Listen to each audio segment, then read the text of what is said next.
So good morning guys और crack exam channel में आप सभी का स्वागत है। तो आज के इस वीडियो में हम 6 जून के इंपॉर्टेंट करंट अफेयर्स को कवर करेंगे। तो हमारा पहला प्रश्न है, हाल ही में फोर्ब्स ने सबसे ज्यादा कमाई करने वाले सेलिब्रिटीज की लिस्ट जारी की है, उसमें टॉप पे कौन है? तो आंसर होगा काइली जेनर। तो अभी फोर्ब्स ने 2020 के लिए सबसे ज्यादा कमाई करने वाले सेलिब्रिटीज की लिस्ट जारी की है, जिसमें टॉप पर है काइली जेनर। तो कौन है काइली जेनर? ये एक अमेरिकन बिजनेस वुमेन है और इनकी एक कॉस्मेटिक कंपनी है। और डेली अगर आप लोग हमारा करंट अफेयर्स का लेक्चर देख रहे होंगे तो इनका नाम आपने जरूर सुना होगा। पिछले साल मैंने आपको बताया भी था, ये दुनिया की सबसे कम उम्र की अरबपति बनी थी। मात्र 21 साल की उम्र में ये अरबपति बनी थी। तो इस बार ये टॉप पे रही है इसकी लिस्ट में। सेकंड नंबर पे है कान्ये वेस्ट, ये अमेरिकन रैपर है। और भारत से अक्षय कुमार एकमात्र भारतीय हैं इस लिस्ट में। कौन से नंबर पे हैं? तो 52वें नंबर पर हैं। और अभी कुछ समय पहले हमने देखा था फोर्ब्स ने हाईएस्ट पेड प्लेयर्स की लिस्ट जारी की थी खिलाड़ियों की, तो उसमें नंबर 1 रहे थे रॉजर फेडरर, जो कि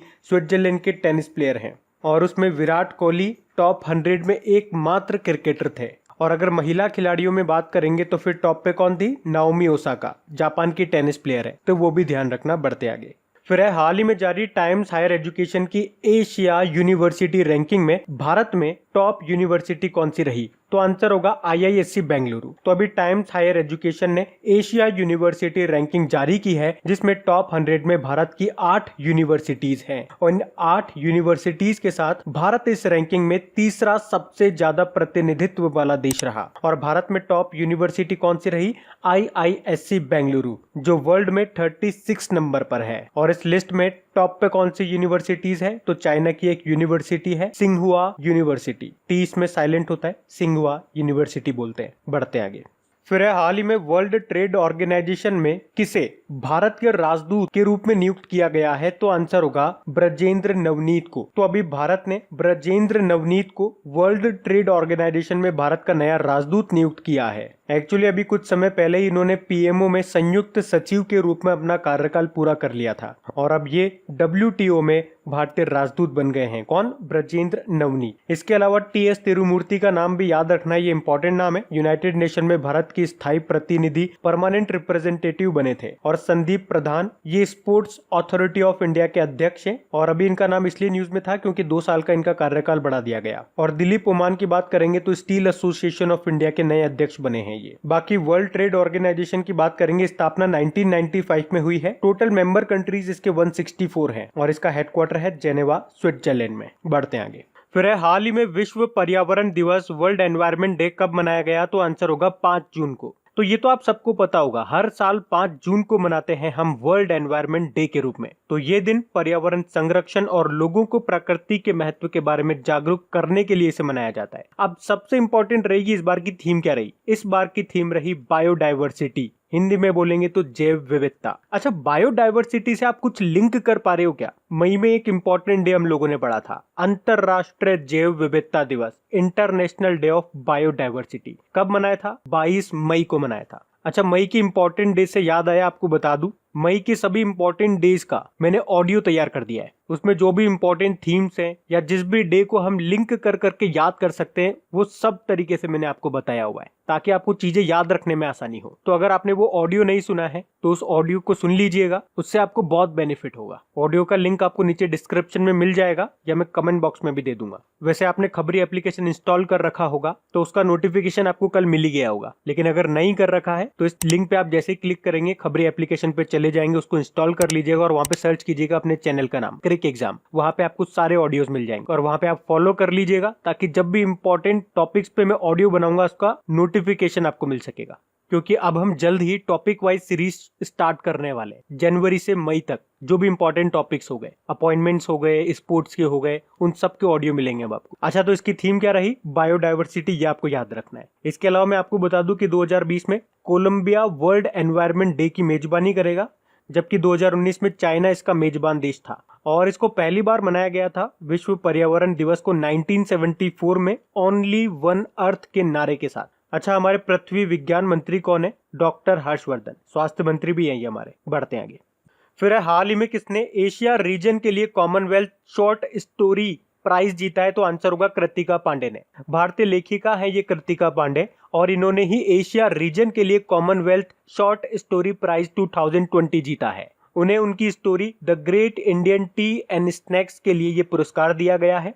अच्छा देखो, ये जो अवार्ड है ये 5 रीजन में दिया जाता है, जैसे कि एशिया रीजन के लिए दिया जाता है, पैसिफिक रीजन के लिए दिया जाता है, अफ्रीका रीजन के लिए दिया जाता है, कनाडा और यूरोप में दिया जाता है और कैरेबियन में दिया जाता है। इन 5 रीजन में दिया जाता है। तो आपको तो एशिया रीजन का याद रखना है, किसे मिला है, कृतिका पांडे को मिला है, तो इनका नाम इंपॉर्टेंट रहेगा। बाकी ये जो नाम लिखे हैं ये सारे इंपॉर्टेंट है। अनीश कपूर अभी कल परसों ही पढ़ा था, लगातार दूसरी बार हुर्रन इंडिया आर्ट लिस्ट 2020 में टॉप पे रहे थे। ये मशहूर पेंटर हैं। ये क्वारेशा अब्दुल करीम की बात करेंगे, क्रिस्टोफ मैरियक्स पुरस्कार जीता था इन्होंने। और विनय वदवार की बात करेंगे, 2019 के लिए अलेक्जेंडर डेल रिम्पल अवार्ड जीता था इन्होंने, तो ये भी ध्यान रखना। बढ़ते हैं आगे।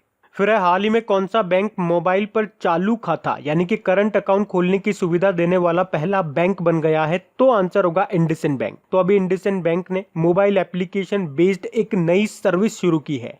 इसमें कस्टमर्स जो हैं, जो ग्राहक हैं, वो कुछ ही घंटों में पेपरलेस तरीके से करंट अकाउंट ओपन कर सकेंगे। और आपको बता दूं कि मोबाइल एप्लीकेशन पर इस तरह की सर्विस को शुरू करने वाला ये पहला बैंक बन गया है। यानी कि अभी तक आपने सुना होगा आप मोबाइल से ही सेविंग अकाउंट खोल सकते हैं, लेकिन अब आप करंट अकाउंट भी खोल सकते हैं और ये सर्विस देने वाला पहला बैंक बन गया है इंडसइंड बैंक। अच्छा, इस एप्लीकेशन का नाम क्या है जिस एप्लीकेशन की हम लोग बात कर रहे हैं? इस एप्लीकेशन का नाम है इंडस कॉर्पोरेट। बाकी यूनियन बैंक ऑफ इंडिया की बात करेंगे, यह भी न्यूज में था क्योंकि इसके एग्जीक्यूटिव डायरेक्टर बने थे विरूपाक्ष मिश्रा। उसी तरह से सिटी यूनियन बैंक के जो एमडी सीईओ हैं एन कामाकोदी, इनको फिर से रीअपॉइंट किया गया था, पुनः नियुक्त किया गया था। यस बैंक, अभी इससे 2 अपॉइंटमेंट हम लोगों ने देखे। एक तो इसके एमडी सीईओ बने थे इसी साल प्रशांत कुमार, और इसके सीआरओ चीफ रिस्क ऑफिसर बने थे नीरज धवन। बाकी इंडसइंड बैंक की बात कर लें तो हेडक्वार्टर मुंबई में है। इसके एमडी सीईओ कौन है? सुमंत कथपालिया। और इसकी टैगलाइन क्या है? टैगलाइन देखो आप लोगों को याद रखनी है, कम से कम जो बैंक आपके न्यूज में चल रहे हैं उनका टैगलाइन आपको याद होना ही चाहिए। और स्पेशली अगर आप बैंक एस्पिरेंट्स हैं तो आपको 100% याद होना चाहिए। तो इसका टैगलाइन है we make you feel richer. बढ़ते आगे। फिर है, हाल ही में किस राज्य की पुलिस ने डिप्रेशन से ग्रस्त अपने कर्मचारियों के लिए स्पंदन अभियान शुरू किया है? तो आंसर होगा छत्तीसगढ़ ने। तो अभी छत्तीसगढ़ पुलिस ने अपने कर्मियों के मानसिक तनाव और डिप्रेशन की जांच करने और उनके लिए परामर्श, संगीत और योग थेरेपी की व्यवस्था करने के लिए एक विशेष अभियान शुरू किया है स्पंदन नाम से। और इसका उद्देश्य क्या है? इसका उद्देश्य यही है कि पुलिस फोर्स को डिप्रेशन और तनाव से बचाने के लिए जरूरी कदम उठाए जाए। बाकी छत्तीसगढ़ की बात करेंगे तो येरा मैप में छत्तीसगढ़, कैपिटल इसकी रायपुर है, मुख्यमंत्री है भूपेश बघेल और गवर्नर है अनुसुईया उइके। और छत्तीसगढ़ हाईकोर्ट के चीफ जस्टिस का नाम क्या है? PR रामचंद्रन मेनन है। छत्तीसगढ़ से और क्या क्या पॉइंट याद आता है आपको? अभी मनरेगा के तहत सबसे ज्यादा रोजगार देने वाला पहला राज्य छत्तीसगढ़ ही बना था। उसके अलावा छत्तीसगढ़ पुलिस ने होम क्वारंटाइन लोगों के लिए रक्षा सर्व एप्लीकेशन लॉन्च किया था और होम डिलीवरी के लिए CG हार्ट योजना शुरू की थी छत्तीसगढ़ सरकार ने। CG हार्ट मतलब होता है छत्तीसगढ़ हार्ट योजना। उसके अलावा छत्तीसगढ़ सरकार ने पढ़ई तुहर द्वार पोर्टल भी लॉन्च किया था बच्चों के लिए। और अभी छत्तीसगढ़ सरकार ने लाख की खेती को कृषि का दर्जा भी दिया था। उसके अलावा छत्तीसगढ़ के जो पहले मुख्यमंत्री थे अजीत जोगी, उनका भी निधन हो गया। और आपको याद होगा अभी छत्तीसगढ़ सरकार ने राजीव गांधी किसान न्याय योजना भी शुरू की थी। और छत्तीसगढ़ का जो अंबिकापुर है उसमें भारत का पहला गार्बेज कैफे खुला था। ये पॉइंट भी याद रखना है। तो ये सब कारण थे जिनके कारण से भी छत्तीसगढ़ न्यूज में था, याद रखना है। बढ़ते आगे। और गाइज, अगर आप लोग मंथली वीडियोस देखते हैं तो आपके मई महीने का 4th वाला वीडियो आज शाम को आ रहा है, शाम को 6 बजे, तो देखना मत भूलिएगा। और उन सभी क्वेश्चंस का क्विज बना करके अपनी क्रैक एग्जाम एप्लीकेशन पे भी मैं अपलोड करवा दूंगा। साथ में उसका PDF भी आ जाएगा, तो वो भी आप डाउनलोड कर लेना। तो उसके लिए मिलेंगे शाम को 6 बजे। अभी बढ़ते हैं आगे। फिर हाल ही में किस यूनियन टेरिटरी ने सैलरी ट्रैकर मोबाइल एप्लीकेशन मेरा वतन लॉन्च किया है? तो आंसर होगा जम्मू कश्मीर ने। तो जम्मू कश्मीर के जो पहले हमारे लेफ्टिनेंट गवर्नर हैं गिरीश चंद्र मुर्मू, उन्होंने अभी सरकारी कर्मचारियों के लिए सैलरी ट्रैकर मोबाइल एप्लीकेशन मेरा वतन को लॉन्च किया है। तो इस एप्लीकेशन का उद्देश्य क्या है? कर्मचारियों को वेतन यानी कि सैलरी से संबंधित जानकारी प्रदान करना। तो इस एप्लीकेशन की मदद से दूर दराज के जो ग्रामीण क्षेत्रों में सरकारी कर्मचारी हैं उनको आसानी से अपनी सैलरी और उससे संबंधित जानकारी मिल सकेगी। अच्छा, जम्मू कश्मीर की बात करेंगे तो जम्मू कश्मीर के पहले लेफ्टिनेंट गवर्नर का नाम आपको याद रखना है। क्या नाम है? गिरीश चंद्र मुर्मू। अगर मैं आपसे पूछूं गिरीश चंद्र चतुर्वेदी कौन है, तो नेशनल स्टॉक एक्सचेंज के अध्यक्ष बने थे इसी साल, उनका नाम भी याद रखो। उसके अलावा जम्मू कश्मीर में आपके चेनानी नाशेरी सुरंग है और अभी इसका नाम बदल करके डॉक्टर श्यामा प्रसाद मुखर्जी के नाम पे रखा गया। और अभी डॉक्टर श्यामा प्रसाद मुखर्जी के नाम पे किसका नाम रखा गया था? कोलकाता बंदरगाह का नाम रखा गया था। अभी कोलकाता बंदरगाह को पूरे 150 साल हो गए हैं, ये भी याद रखना। डॉक्टर श्यामा प्रसाद मुखर्जी के नाम पे एक स्टेडियम भी है, वो कहाँ पर है? वो गोवा में है। और डॉक्टर श्यामा प्रसाद मुखर्जी के नाम पे अभी कुछ समय पहले एक पुरस्कार भी दिया गया था। किसको मिला था वो अवार्ड? असम के मुख्यमंत्री सर्बानंद सोनोवाल को। अच्छा, हमने ये जो सुरंग की बात की थी, चेनानी नाशेरी सुरंग, इससे भी एक प्रश्न बन जाता है कि भारत की सबसे लंबी रोड सुरंग कौन सी है? तो यही है, इसकी लंबाई है 9.2 किलोमीटर। उसके अलावा जम्मू कश्मीर का जो सिटी चौक है उसका नाम बदल करके भारत माता चौक कर दिया गया। उसी तरह से सर्कुलर रोड चौक का नाम बदल करके अटल चौक कर दिया गया, अटल जी के नाम पे। अभी आपको याद होगा जम्मू कश्मीर का जो कश्मीरी केसर है उसको जीआई टैग मिला था। और जम्मू कश्मीर हाईकोर्ट की चीफ जस्टिस कौन है? गीता मित्तल है। इनका नाम इसलिए भी इंपॉर्टेंट है क्योंकि जम्मू कश्मीर की पहली महिला चीफ जस्टिस है ये। अच्छा, एक प्रश्न मैं आपसे पूछूं, आप मुझे बताओ, जम्मू कश्मीर हाईकोर्ट में पहली बार किस न्यायाधीश ने, किस जज ने भारत के संविधान की शपथ लेकर के अपना कार्यभार संभाला था? तो आंसर होगा रजनीश ओसवाल ने। ये नाम बहुत इंपॉर्टेंट है, याद रखना। अच्छा, जम्मू कश्मीर से एक मेला अभी न्यूज में था, खीर भवानी मेला। क्यों न्यूज में था? क्योंकि अभी कोविड-19 के कारण इसे स्थगित करना पड़ा था। जम्मू कश्मीर में आपके वुलर झील भी है, मीठे पानी की झील है, और doctor Salim Ali national park भी है यहाँ पे। अच्छा, doctor Salim Ali national park तो यहाँ पर है। एक प्रश्न मैं आप लोगों से पूछ रहा हूँ, कमेंट बॉक्स में टाइप करना कि doctor Salim Ali bird sanctuary ये किस राज्य में है? प्रश्न आपको समझ में आ गया? Doctor Salim Ali bird sanctuary किस राज्य में है? जम्मू कश्मीर की अगर हम बात कर रहे हैं तो किश्तवाड़ नेशनल पार्क है यहाँ पे, एक दचीगम नेशनल पार्क भी है, और एक नेशनल पार्क तो बहुत ज्यादा इंपॉर्टेंट है, हेमिस नेशनल पार्क। क्यों इंपॉर्टेंट है? क्योंकि पहले ये जम्मू कश्मीर में आ रहा था, लेकिन अब ये आता है लद्दाख में। जब से जम्मू कश्मीर और लद्दाख को अलग अलग यूनियन टेरिटरी का दर्जा मिला है, उसके बाद ये वहां पे चला गया। तो ये आपको याद रखना है। बढ़ते आगे।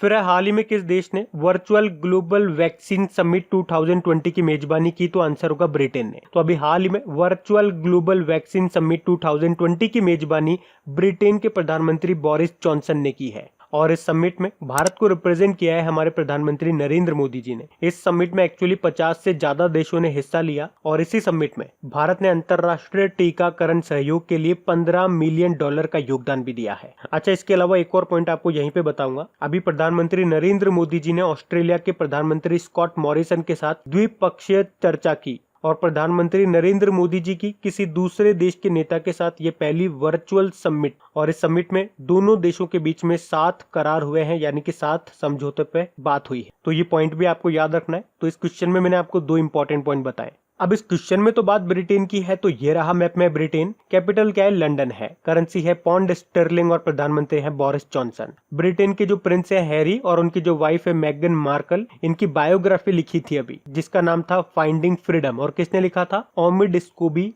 और कैरोलिन डूरंड ने लिखा था। अच्छा, अभी ब्रिटेन में भारत के नए उच्चायुक्त हाई कमिश्नर किसे बनाया गया? तो आंसर होगा गायत्री कुमार को। ये नाम इंपॉर्टेंट है। और अगर इसका उल्टा करके मैं आपसे पूछूंगा तो कि ब्रिटेन ने भारत में किसे अपना उच्चायुक्त बनाया था? अभी कुछ समय पहले ही बनाया था, फिलिप बार्टन नाम है, वो नाम भी याद रखना। ब्रिटेन में अभी जो वित्त मंत्री बने वो भारतीय मूल के हैं, उनका नाम है ऋषि सुनक। और अभी फरवरी में ब्रिटेन के साथ हमने एक एक्सरसाइज किया था, अजय वॉरियर। ब्रिटेन के साथ हम इंद्रधनुष भी करते हैं और कोंकण अभ्यास भी करते हैं, वो भी याद रखना। बाकी वैसे जब भी ब्रिटेन की बात होती है एक स्पेशल पॉइंट में आपको बताता हूँ, उसके लिए मैं आपको ले चलता हूँ एक स्पेशल मैप में। तो यहाँ से अगर आप देखोगे तो जो इंग्लैंड हो गया, जो स्कॉटलैंड हो गया और वेल्स हो गया, अगर तीनों को मिला देंगे तो कंप्लीट बनता है ग्रेट ब्रिटेन। और ग्रेट ब्रिटेन में नॉर्दर्न आयरलैंड को मिलाएंगे तो हमारा कंप्लीट बनता है यूके। और सबकी कैपिटल भी आपको याद होनी चाहिए, जैसे कि इंग्लैंड की है लंदन, स्कॉटलैंड की है एडिनबर्ग, वेल्स की है कार्डिफ और नॉर्दर्न आयरलैंड की है बेलफास्ट। ये भी याद रखना। बढ़ते आगे।